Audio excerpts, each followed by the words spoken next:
आज हम लोग चर्चा करने वाले हैं रक्त के बारे में कि रक्त के कितने ग्रुप होते हैं, रक्त में रक्त के कितने कंपोनेंट होते हैं, अवयव होते हैं, और उसी से संबंधित जितनी सारी बातें हैं उसके बारे में हम लोग आज चर्चा करेंगे इस वीडियो में। तो सबसे पहली बात ये है कि हम ये रक्त जो होता है हमारे शरीर का रक्त, उसके मेन दो पार्ट होते हैं। एक पार्ट होता है आपको प्लाज्मा, जो कि हमारे रक्त का 65% भाग होता है। दूसरा पार्ट होता है जो रक्त कोशिकाएं होती है, वो 35% भाग होता है। और प्लाज्मा में भी आप 95% प्लाज्मा, वो जो प्लाज्मा तरल पदार्थ होता है एक, और 95% प्लाज्मा का पार्ट पानी होता है। अब बाकी जो आपको 5% है उसमें प्रोटीन और अन्य पदार्थ होते हैं। अब दूसरे भाग की तरफ हम चलें तो रक्त कोशिकाएं होती है। रक्त कोशिकाएं प्रमुख रूप से 3 प्रकार की होती है। एक होता है आरबीसी होता है, डब्ल्यूबीसी होता है और प्लेटलेट्स होता है। आरबीसी को हम एरिथ्रोसाइट कहते हैं, जिसका पूरा नाम है आपको रेड ब्लड सेल्स। और दूसरा पार्ट है आपको वाइट ब्लड सेल्स डब्ल्यूबीसी, जिसको कि ल्यूकोसाइट्स बोला जाता है। और तीसरा पार्ट है आपको प्लेटलेट्स, जिसको कि थ्रोम्बोसाइट कहा जाता है। तो इन्हीं 3 के बारे में पहले हम लोग चर्चा कर लें। तो पहला जो आरबीसी है, आरबीसी जो रेड ब्लड सेल्स है, तो रेड क्यों है?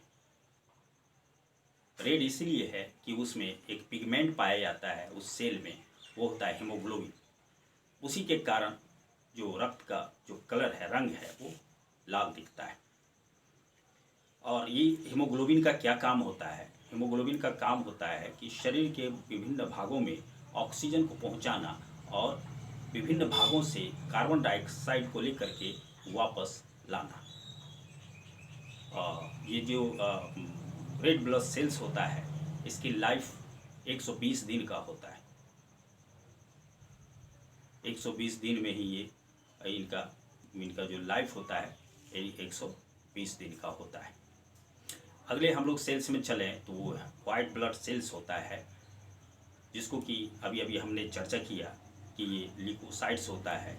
और ये जो ये जो रक्त का परिसंचरण होता है उसमें, और जो रक्त में जो भी डेड पार्ट सब्सटेंस होता है, मृत जो पदार्थ होता है, उसको बाहर निकालता है।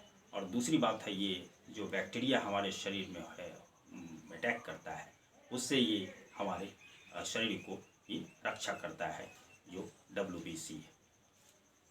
और डब्ल्यूबीसी आरबीसी की जो संख्या है वो डब्ल्यूबीसी से ज़्यादा होता है। और इसका रेशियो करीब रेड ब्लड सेल्स और वाइट ब्लड सेल्स का जो रेशियो होता है वो आपको होता है 600:1। अगले हम लोग चलें एक और पार्टिकल के बारे में, महत्वपूर्ण पार्टिकल के बारे में, थ्रोम्बोसाइट्स, जिसको प्लेटलेट्स कहा जाता है। उसका काम है कि शरीर में ब्लड का जो क्लॉटिंग होता है, रक्त का जो थक्का बनता है हमारे शरीर में, वो थक्का बनने में हमारे रक्त को मदद करता है, वो है प्लेटलेट्स। अगले जो चलते हैं हम लोग, आखिर ये सेल्स जो है, ब्लड सेल्स है, जो ब्लड है हमारे शरीर में कहाँ पर बनता है? तो ये है जो हड्डी होती है, हड्डी के बीच में एक सॉफ्ट पदार्थ होता है, मुलायम पदार्थ होता है, उसी से, जिसको कि बोन मेरो कहा जाता है, उसी में डब्ल्यूबीसी और आरबीसी का निर्माण होता है। अगला चलते हैं हम लोग कि हमारे शरीर में कौन ऐसा भाग है जिसको कि ब्लड बैंक कहा जाता है। स्प्लीन होता है, उसको प्लीहा बोलते हैं। और उसके बाद हम लोग चलें कि हमारे शरीर में कितने रक्त होते हैं। तो हमारे शरीर में 5 से 6 लीटर रक्त होते हैं। और उसके बाद अगला हम लोग चलें कि जो रक्त का जो स्टडी है, रक्त संबंधी जितने सारे स्टडी है, उसको क्या कहा जाता है? तो वो विज्ञान की वह शाखा जिसमें रक्त और उसके बारे में अध्ययन किया जाता हो उसको हेमेटोलॉजी कहा जाता है। और हम अगर आगे चलें तो जो हम एक यूनिट रक्त, एक यूनिट ब्लड 450 ml का होता है और एक स्वस्थ आदमी 450 ml जो रक्त है वो किसी को डोनेट कर सकता है और 3 महीने के बाद पुनः वो 450 ml रक्त को डोनेट कर सकता है। अगला जो है महत्वपूर्ण है चीज़ वो है आपको ब्लड ग्रुप। ब्लड ग्रुप की खोज लैंडस्टीनर ने किया था और ब्लड ग्रुप को उन्होंने चार भागों में बांटा था। तो वो भाग था आपको ए ग्रुप, बी, ए बी, ओ, ये 4 ग्रुप में लैंडस्टीनर ने बांटा था। और ये आप देखें कि इसमें 2 महत्वपूर्ण जो है अक्सर इस परीक्षाओं में पूछा जाता है। वैसे सामान्य जानकारी के लिए अगर हमारा ए ग्रुप है, अगर ब्लड का ग्रुप ए है तो हम ए वाले ग्रुप को ले सकते हैं और ओ वाले ग्रुप को ले सकते हैं। लेकिन देने की बात है तो हम दे सकते हैं किसको? ए वाले को दे सकते हैं और जिसमें ए ग्रुप है उसको दे सकते हैं। अगला हम लोग चलते हैं बी ग्रुप वाले को।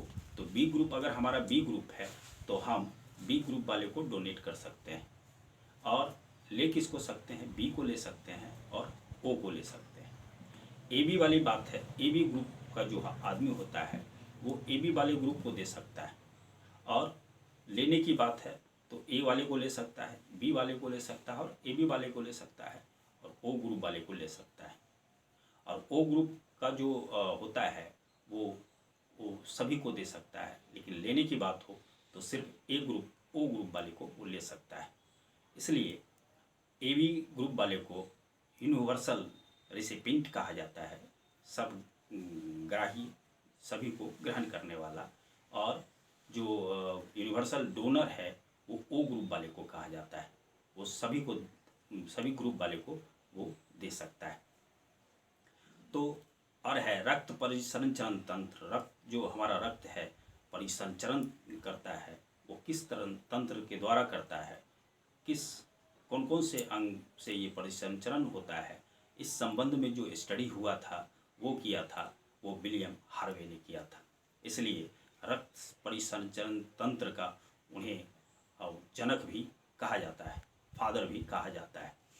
और अभी हम लोग एक और चीज़ों के बारे में चर्चा किया था कि जो